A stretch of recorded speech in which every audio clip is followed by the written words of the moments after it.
Hi, this is Athena. Welcome to my Patreon page. I'm so happy that you're here. I hope that there's something that I will be presenting that is going to interest you because I have got a lot of interests.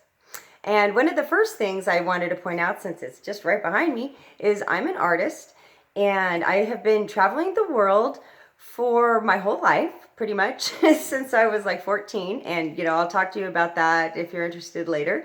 However, I've been to many countries just because I love cultures and I love finding the similarities through differences. Like, I guess that doesn't really make sense. Let me explain. I like the challenge of going someplace unique and different where I don't know what's going on so that I can actually learn by putting myself in that culture and just, as they say, when in Rome, do as the Romans. I love doing that. And as I've done that, it's just led me from one country to another because it's so exciting. And as I'm doing that, I am always exploring because that's very interesting to see what's going on in every country. And I've realized over the years that I have been to a lot of very high energy, sacred places that seem to align on the same ley line, which is kind of interesting, the 33rd degree parallel. And that's just not just on this, but a lot of the places that I have been along this line.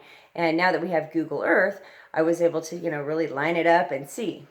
So I have a feeling that these places that I have been visiting have really influenced my artwork. And I'll tell you, since the year 2000, that's the year that I made a conscious decision to step into my soul mission. And at the time, I had no idea what it was, but I just kind of made a little pact with Creator and said, I'm here, I'm ready to do my path. And so it's been a long journey. And through this, I have realized that the world needs love. The world just needs more love, peace, love, and understanding. As Elvis Costello saying, many of the singers that I was influenced by promoted the peace. Bob Marley, the Beatles.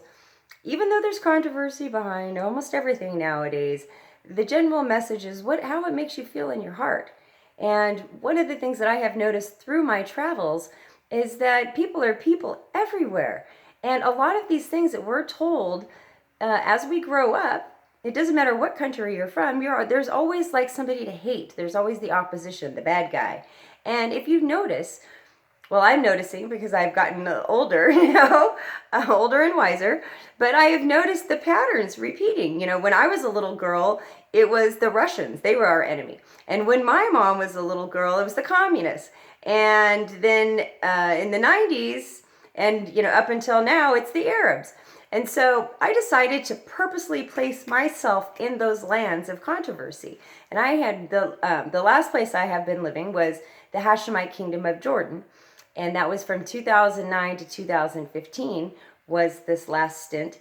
And it happened to be during when all the wars broke out, when Libya broke out and the Arab Spring uprising in Egypt, and then going over to the Syrian war, of which I was just 30 minutes from the border. So I really got to experience what it's like firsthand, and to know these people that are supposedly terrible and I'm actually I found a completely different story. So I would like to share those experiences with you, not for the purpose of changing your mind, but just to let you know what I experienced, because it's kind of interesting when you are talk to 10,000 different people and they all say the same thing, and then you come back to your homeland and everybody's telling you, oh, no, they're terrible, they're bad.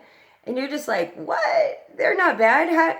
Who do you know that's a Muslim, like, for example, and most people, they can't say anything because they really don't. They're just repeating the news. So that's like one of the topics that I would like to get into is kind of about the veil of illusion. We need to lift the veil of illusion because really we are manipulated. And that makes it sound like as if you don't have any control, That's not it. It's not that you don't have control. It's just that we've been set up. We've been conditioned. Everybody in every country, and some are more extreme than the others. But it's kind of funny, in the land of the free, when you leave and you come back, you realize, maybe we're not so free. And I'm not trying to say, we need anarchy or anything like that. All I'm saying is to pay attention to what you believe in. And then remember that your beliefs alter your perception, or create your perception and alter your reality. So let me just give you a little example, and I'll go into detail on this. But this actually, I'm going to give you this one because then you can maybe watch the movie. But if you haven't seen What the Bleep Do You Know, this is, maybe it's going on 20 years now, this movie's been around, but it was one of those that really visually made an impression, because I was reading a lot about quantum physics and the whole shift in consciousness back in the late 90s, and it was really hard for me to grasp. And then this What the Bleep Do We Know came out. And what I really like about that movie is the fact that they have scientists actually proving consciousness is due to perception, and that everything is really quantum. And so when I learned about that everything's really quantum and I thought about it, I'm just like, that's it. This fighting is ridiculous, because what you believe is what you believe, and what I believe is what I believe. It's all our perception. Everybody has a different perception based on how they were raised and who they are, their just everything, all of their life experiences, whether they're rich or whether they're poor, or whether they're loved or abused, all of these different things. And so when you realize that everybody's coming from a different perception, there is no right and wrong. It's all life experience. And I hope that I didn't sidetrack, because, oh yeah, I was going to tell you about the, What the Bleep. Yeah, so here's the example. So the girl they're telling a story in the movie, and there's the female that's playing the main character, whose story this is unfolding. She is not feeling so happy about herself, and she looks in the mirror, and she says to herself, "You're ugly. You're fat." She's really having a bad day. So she says that, and as she says that, she starts to get fat.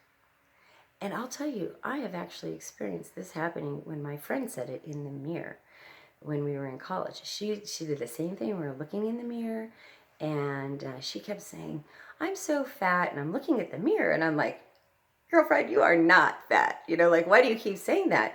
But the bottom line is if you're telling yourself you're fat, you're going to see yourself as fat. And it's just like the whole eating disorder thing with the anorexia people. They say that, to them, they see themselves as fat. And so anyway, I don't know if that's the greatest example. There's a million other examples, and I will prove this, because I have been putting all of this to the test for myself before I even came out to speak about it. And that is what my journey is about, and that's what I'm going to be talking about. So thank you for listening. I hope that this wasn't too long of an introduction. 8 minutes. Ooh. This is the first time I've really done all of this, so let me know in a nice way, please. And I hope that you will follow me. I'm still trying to figure out this whole Patreon thing, because like I said, I have art. I have... I know I'm adding a little bit more, but I'm also just happen to be in Montana right now. This is where my journey has led me, and I keep finding all of these crazy stones. So this one I've looked up, and it could be a yoni stone. And oh, here's another one. Because as it turns out, I am in the land of paleolithic rocks. And so this is the dinosaur land. There was a giant skull, skeleton, a man and a woman and a dog discovered in the year 2004, just a couple hours away from me. And so you never know if some of these things that I'm finding are actually parts of history that will make a difference on our perception of our past. I'm going to conclude right now, and I will see you later. Thanks. Bye. Oh, and by the way, in order for me to really get this going, I hate to say it, but I'm asking, maybe you can just subscribe. It costs $1 a month. And I'll tell you why. That is because I need to eat. Yeah, I have everything else covered. But I can't work where I'm at. I work all the time on all of these different projects, but I can never upload them because I have to figure out how to survive. And I live on a farm, so I'm eating a lot of vegetables, but winter's coming. So anyway, I just need a little bit of security. So if you think that what I'm doing is worth $1 a month, please sign up. I really appreciate it. And I'm telling you, I am the kind of person that is going to come back. Just watch. I mean, I know it's been many years I've been on this journey, but there will be a day when we are standing hand in hand in peace and fairness and unconditional love.